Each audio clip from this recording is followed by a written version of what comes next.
Welcome to our channel. Today we how to activate ClickFunnels affiliate marketing using tracking scripts step by step clearly. To activate ClickFunnels affiliate marketing using once logged in, navigate to the affiliate tab in the main dashboard. Select the settings option from the drop-down menu. Inside the settings, look for the tracking scripts section. You will see a text box where you can input your tracking script.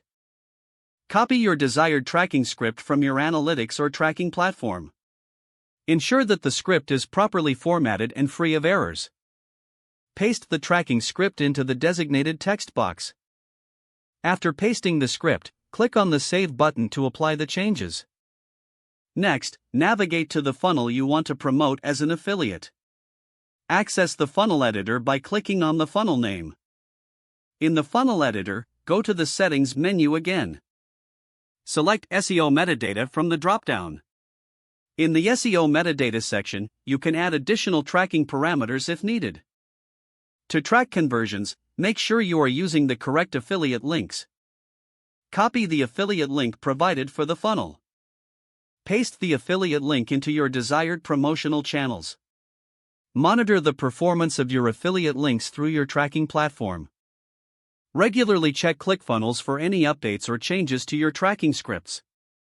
Make adjustments as necessary to ensure accurate tracking of your affiliate marketing efforts.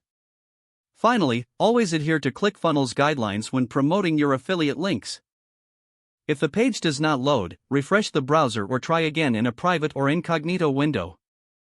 Make sure you are using the correct email address, then retype it carefully to avoid small typos.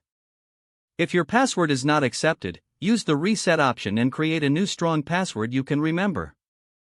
Check your spam folder for verification or security emails, then complete any requested confirmation steps. Enable two-factor authentication if available to improve account security and reduce unauthorized access risk. After signing in, review your profile details so your contact information and settings are accurate and current. If you see an error message, note it down and try again after restarting your device and internet connection. Don't forget to like this video and subscribe to our channel for more step-by-step tech guides.